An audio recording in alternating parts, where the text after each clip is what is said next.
Kalahkan Korea Selatan U17, mantan pelatih timnas, Shin Tae-yong ingatkan perjalanan timnas Indonesia U17 masih panjang di Piala Asia U17 2025.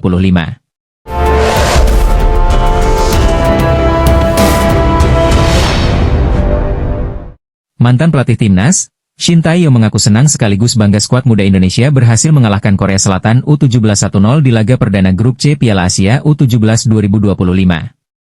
STY berharap kemenangan itu bisa menambah motivasi para pemain mengingat perjalanan Garuda Asia di turnamen tersebut masih panjang.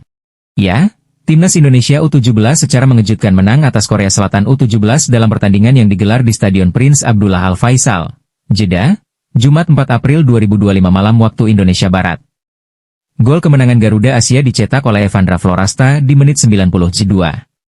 Usai laga, STY memuji daya juang para pemain timnas Indonesia U17 yang bekerja keras sepanjang 90 menit permainan sehingga berhasil meraih 3 poin. Dia mengapresiasi daya juang permainan timnas Indonesia U17 dalam laga itu. Kini, harapan STY adalah kemenangan itu menjadi penyemangat menghadapi 2 laga sisa, yakni melawan Yaman U17 dan Afghanistan U17 di grup C. Saya tentu sangat bangga atas perjuangan tanpa henti para anak asuh Coach Nova. Hasil yang sangat diharapkan, jadi penyemangat dan mimpi itu jadi nyata, kata Shin Tae-yong, dikutip Sabtu, 5 April 2025. Perjalanan kalian masih panjang, saya harap yang terbaik untuk timnas Indonesia, tambahnya. Mantan pelatih timnas Indonesia itu menilai kemenangan timnas Indonesia U17 tak lepas dari andil PSSI dan semua elemen. Pasalnya, PSSI cukup serius dalam memberikan perhatian untuk timnas Indonesia kelompok umur. Kemenangan selain berkat perjuangan keras para pemain, juga tak lepas dari peran PSSI yang sangat memperhatikan kesiapan dan pembinaan pemain hingga menuju turnamen besar, sambung STY. Jangan puas dengan hasil sekarang, teruslah berbenah, kasih semua tenaga, pikiran dan semuanya, tegas Shin Tae-yong. Kemenangan atas Korea Selatan U17 membuat timnas Indonesia U17 kini menempati posisi kedua di grup C dengan 3 poin. Sementara itu, Korea Selatan terdampar di posisi keempat dengan 0 poin. Dalam laga selanjutnya, timnas Indonesia U17 akan melawan Yaman U17. Laga itu akan berlangsung di Stadion Prince Abdullah Al Faisal, Senin 7 April 2025. Patrick Kluivert ngotot ingin tambah pemain naturalisasi di timnas Indonesia. Patrick Kluivert, mereka perlu kita manfaatkan lebih aktif. Patrick Kluivert mengakui masih ingin menaturalisasi sejumlah pemain keturunan lantaran dirinya merasa para pemain tersebut perlu dimanfaatkan sebaik mungkin untuk bisa memperkuat skuad Garuda. Kepada media Belanda, ESPN, Patrick Kluivert mengungkapkan niatnya untuk menambah banyak pemain keturunan di timnas Indonesia pada masa depan. Karenanya, juru taktik yang merupakan legenda timnas Belanda itu berencana untuk segera melakukan pemantauan di Belanda. Saya berencana untuk melihat dan memeriksa kondisi mereka. Pemain keturunan, pemain ras campuran sekali lagi, kata Patrick Kluivert. Lebih lanjut, pelatih 48 tahun itu menyatakan akan terus mempersolid skuad timnas Indonesia melalui program naturalisasi untuk masa depan. Kali ini, calon pemain naturalisasi timnas Indonesia yang dia pantau di Belanda itu merupakan para pemain muda. Para pemain bekerja keras dan melakukannya dengan baik. Mereka adalah pemain muda, jadi saya melihat masa depan yang cerah, Patrick menambahkan. Saya tidak akan sembarang menaturalisasi pemain, tentunya tapi pemain-pemain yang berdarah Indonesia, jika tanya lagi. Untuk itu, Patrick Kluivert menegaskan bahwa para pemain berdarah Indonesia itu harus dimanfaatkan oleh pihaknya ataupun PSSI untuk lebih aktif lagi. Sebab, kehadiran mereka diyakini dapat meningkatkan kualitas permainan skuad Garuda di masa depan.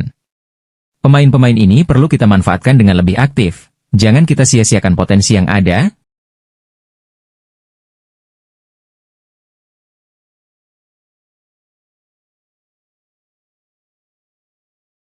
Lowongan untuk pemain timnas Indonesia, seperti Jay Itzes dan Rizky Ridho, terbuka di Como jelang bursa transfer musim panas 2025.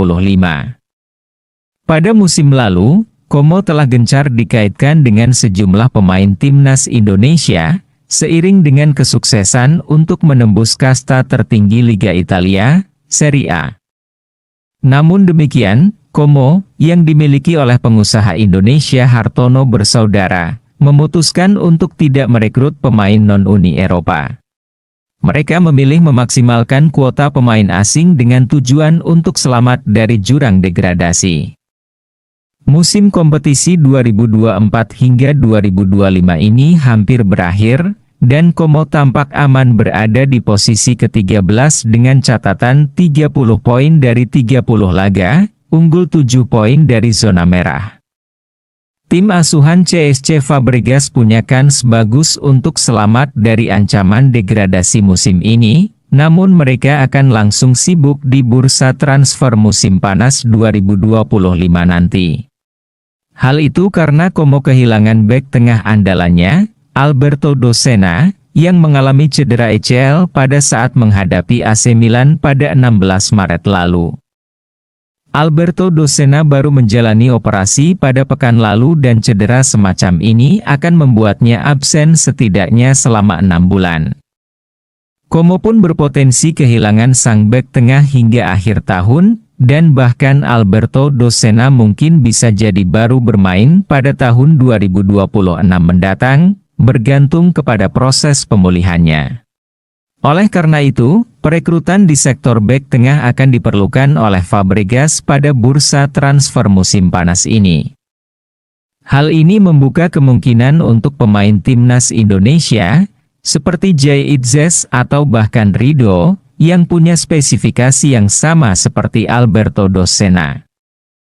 Jay Itzes pada saat ini membela Venezia, namun klubnya terancam untuk terdegradasi dari Serie A pada akhir musim. Venezia kini hanya berada di peringkat ke-19 klasemen dengan catatan 20 poin, tertinggal 5 poin dari zona aman. Jika terdegradasi, maka sangat mungkin bagi sang kapten timnas Indonesia untuk pindah, dan Como bisa merekrutnya. Namun, itu diprediksi tidak akan mudah, karena Jay Itzes sebelumnya dikabarkan mendapatkan perhatian tim-tim besar seperti Inter Milan, Juventus, Napoli, Atalanta, dan AC Milan. Di sisi lain, Rizky Ridho mungkin bisa menjadi pertimbangan untuk Como, seiring dengan penampilan gemilangnya untuk timnas Indonesia pada laga terkini melawan Bahrain. Perbincangan mengenai Rizky Ridho untuk abroad, atau berkarir di luar negeri, kembali mencuat setelah kemenangan 1-0 atas Bahrain. Rizky Ridho memiliki spesifikasi yang sama dengan Alberto Docena, karena dua-duanya adalah bek tengah berkaki kanan yang suka memainkan umpan panjang. Di timnas Indonesia, salah satu tugas Rizky Ridho adalah mengalirkan bola ke depan dengan sesekali memainkan umpan panjang. Dia adalah jenis ball-playing defender yang diperankan oleh Alberto Docena di Como. Mungkinkah Como berani memberikan jalan untuk Rizky Ridho berkarir di luar Indonesia? Menarik untuk kita tunggu di hari H-nya. Timnas Indonesia akhir-akhir ini terus memberikan kabar yang mengejutkan. Terbaru, skuad Garuda dilaporkan bakal menambah kekuatan dengan melakukan proses naturalisasi pemain. Salah satunya adalah Tristan Goejer, pemain yang kini merumput di Eredivisie bersama Pek Zwolle dilaporkan sedang didekati agar mau dinaturalisasi sebagai pemain timnas Indonesia. Selain Tristan, Miliano Jonathan, yang sedang berkarier di Belanda bersama FC Utrecht juga mengungkapkan keinginannya membela timnas Indonesia.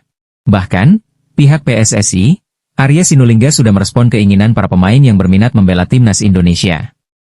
Saya mewakili PSSI, sangat terbuka untuk semua pemain yang bermain di Eropa dan tentu memiliki darah Indonesia. Semua sangat terbuka, ujar Arya. Penambahan pemain naturalisasi ini membuat media Vietnam bak kebakaran jenggot. Indonesia akhir-akhir ini terus membuat gebrakan, kabarnya mereka ingin menambah pemain naturalisasinya. Ini gila, tulis Soha.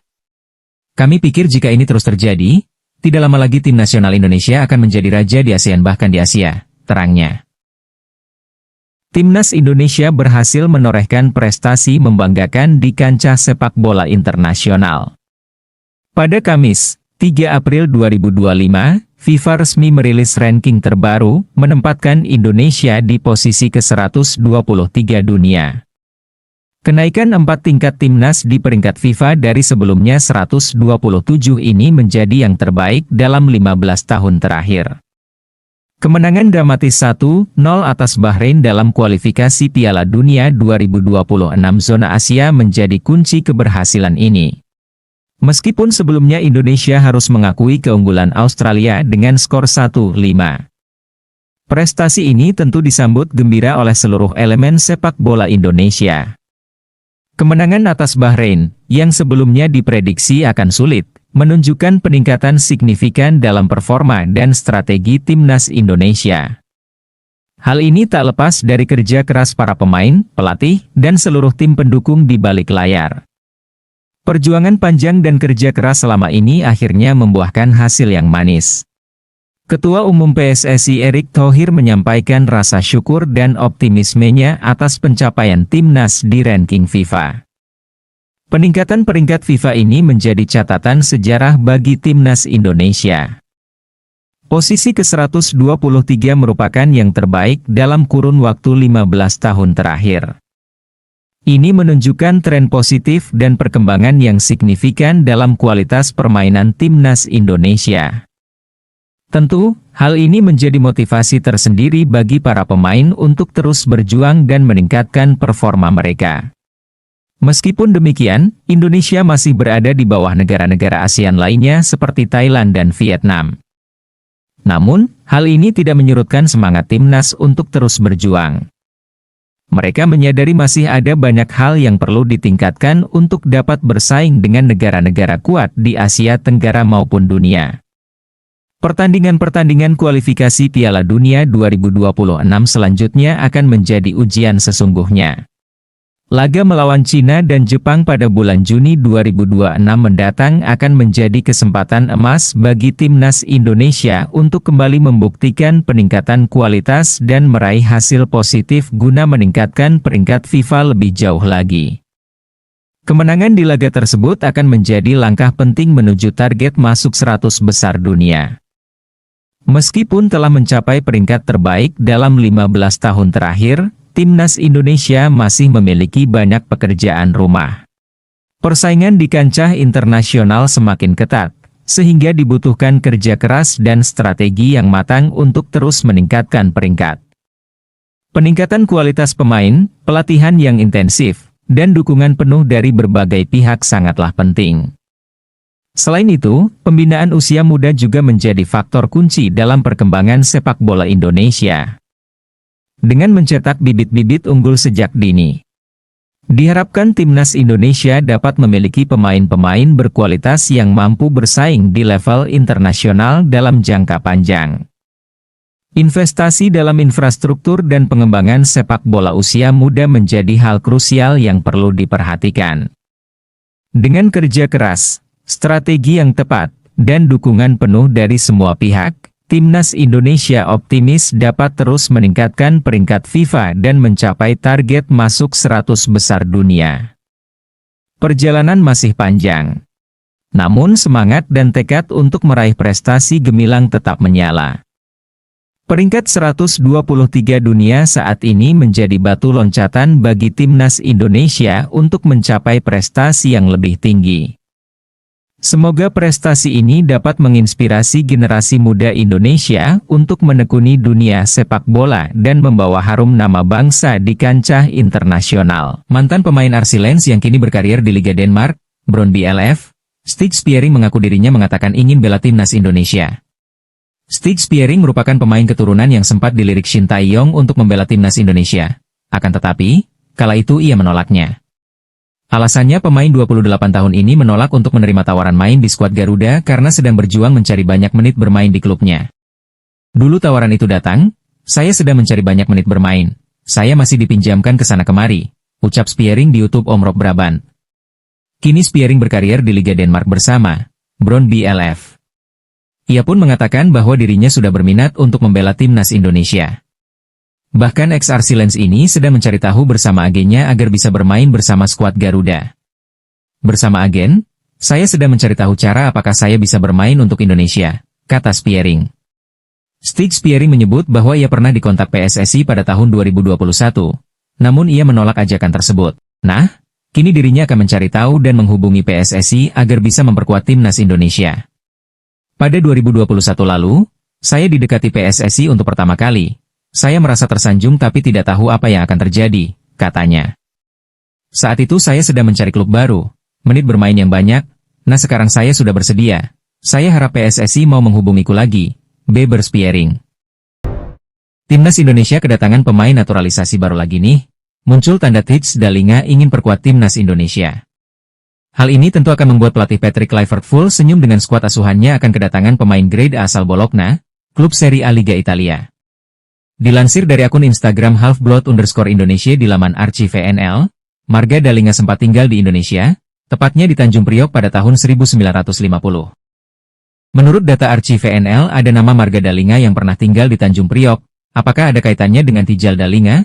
Tanya akun _Indonesia. Kabar beredar bahwa Tits Dalinga memiliki darah Indonesia dalam beberapa minggu terakhir. Jika ini benar, itu akan sangat menguntungkan, terutama jika orang yang bersangkutan ingin membela timnas Indonesia. Karena itu, untuk mencapai target terdekat mereka, yaitu lolos ke Piala Dunia 2026, timnas Indonesia membutuhkan penyerang hebat. Tits Dalinga, yang memiliki tinggi badan 190 cm, mencetak 1 gol dan 1 assist dari 20 pertandingan musim ini bersama Bologna. Tits Dalinga memulai karirnya sebagai pemain profesional di FC Groningen, klub asal Belanda, di mana dia mencetak 12 gol dari 15 pertandingan selama 2 musim, 2019 hingga 2021. Kemudian pada musim panas 2021, Tits Dalinga diboyong ke SBV Excelsior, klub mantan Nathan Choi Aon. Di sana, dia menjadi mesin gol. Tits Dalinga mengemas 36 gol dari 44 pertandingan di semua kompetisi. Akibatnya, Tits Dalinga dibiong ke FC Toulouse pada musim panas 2022. Di sana, dia tampil luar biasa. Penyerang kelahiran 3 Agustus 2000 ini mencetak 37 gol dari 86 pertandingan.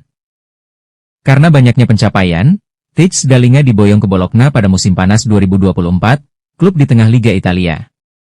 Dia memiliki kontrak sampai musim panas 2028, dilansir dari laman Transfermarkt, nilai pasar dari Tits Dalinga mencapai 208 miliar rupiah. Dan posisi yang dimainkan oleh Tits adalah penyerang, tentu ini bisa menjadi opsi yang baik untuk skuad Garuda. Mengingat timnas Indonesia sekarang sangat membutuhkan eksekutor bola yang cakap saat berada di depan gawang lawan selain Romeni.